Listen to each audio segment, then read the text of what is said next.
Hello. मी प्रियंका. तुमचं स्वागत आहे कोकणी व्लॉगर या यूट्यूब चॅनलवर. तुम्हाला आजचा दिवस आनंदात जावो हीच बाप्पाचरणी प्रार्थना. तर आज आहे संडे आणि संडे असं आहे म्हटल्यावरती आज साफसफाईचा दिवस आहे आमचा. महिन्यातनं 2 वेळ संडे तरी आमची साफसफाई असतेच असते. तर आज फक्त काही थोडे चेंजेस केलेत आम्ही. म्हणजे किचनमध्ये आम्ही 2 कपाटं ठेवलेत. त्यातल्या कपड्याचा कपाट आम्ही हॉलमध्ये आणून ठेवला आहे. म्हणजे तेच सगळं चेंज करत आहेत. मी काम आतमध्ये कपडे धुवायचं काम चालू होतं. सकाळीच त्यांचं काम चालू होतं. उठलो आणि फ्रेश वगैरे झालो. ते काय फ्रेश नव्हते झाले, बाकी आम्ही सगळे फ्रेश झालो आहे. तर ते म्हटले मी आधी काम करून घेतो आणि मग त्याच्यानंतर फ्रेश होतो.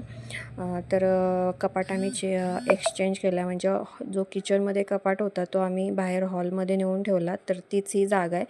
एवढी धूळ साचली होती बरेच दिवस, जवळजवळ 2 महिने तो कपाट आम्ही इकडे ठेवला होता. आम्ही असे रोज म्हणजे 1-2 महिन्याने असं चेंजेस करतच असतो. कारण एकाच ठिकाणी ठेवून ठेवून आणि ते पाहून पाहून खूप बोर होतं. त्याच्यामुळे मग आम्ही कधी आम्हाला वाटलं की चेंज करावं तर आम्ही चेंज करून देतो. तर आज आम्ही ते चेंज करून घेतलं. त्यानंतर मग सगळं जो काही कचरा होता तो सगळा यांनी व्यवस्थित साफ करून घेतला. आधी बाकीचं पण कपाट वगैरे मशीन वगैरे हलवून त्यामागचासुद्धा कचरा काढून घेतला. जरी रोज कचरा काढत असलो तरी पण जी धूळ झाडताना धूळ आहे ती मागे जाऊन बसतेच कपाटाच्या वगैरे. तर यांनी ते कचरा वगैरे काढून घेतला आणि त्यानंतर हातासरशी फरशीसुद्धा पुसून घेतली. कारण धूळ म्हटल्यावरती ती माती तशी राहतेच, झाडून काय व्यवस्थित एवढी निघत नाही. आणि घरी लहान मुलं असल्यामुळे परत ते त्यावर लोळणार. मग त्यामुळे मग त्यांनी कचरा काढून झाल्यावर फरशी वगैरे पुसून घेतली. मी कपडे धुत होते. आमच्या अंघोळ सगळ्यांच्या झाल्या होत्या, म्हणून मग मी पाणी जायच्या अगोदर म्हटलं कपडे धुवून घेते. तर त्यांचं झाडून वगैरे झालं आणि ते एक फरशी पुसून घेत होते. फरशी पुसून झाल्यानंतर मग त्यांनी अंघोळ करून घेतली आणि मी माझी बाकीची कामं करायला घेतली. तर मी तुम्हाला याआधी म्हटलंच होतं की माझा नवरा सर्वगुण संपन्न आहे.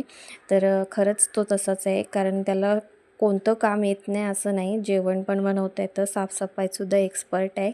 म्हणजे जी बाई काम करते ते सगळं काम करण्यात माझा नवरा एक्सपर्ट आहे. मी खूप लकी आहे की मला हे मिळाले, शोधूनच मिळालेत, कारण मी शोधलं आहे त्यांना. बरं ते जाऊ द्या. तर इथे माझं आता आमचं पूर्ण हॉल असा सेट झाला आहे. फक्त मशीनवरती थोडी धूळ म्हणजे सामान पडलं आहे ते आवरायचं आहे. बाकी आम्ही सगळं आवरून घेतलं. जेवण वगैरे घेतलं आणि मग तांदूळ साफ करून ठेवायचे होते. आईने आणले होते.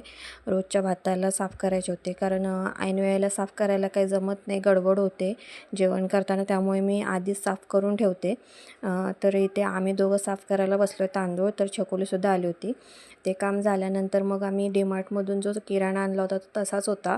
आणि इथे आमच्या शेजारच्या दुकानातून सुद्धा किराणा घेऊन आलो उरलेला. तो पण आम्ही व्यवस्थित लावून घेतला आणि त्यानंतर मग आज संडे म्हटलं नॉनव्हेज बनवावं. तर त्यांना अंडा करी खायची होती.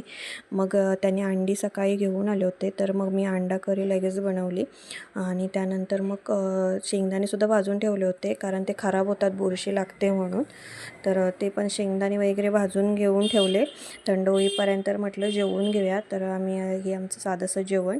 त्यानंतर मग संध्याकाळी चहा पाणी करून घेतली आणि मेथी साफ आणली होती, ती मेथी साफ करून घेतली. आणि ते श्रियान त्याच्या स्कूलमध्ये मिनी गॅदरिंग आहे.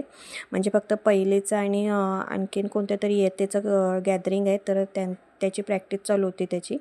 आणि माझं काम इथे मेथी निवडण्याचं काम चालू होतं. तर माझी निवडून झालीच होती.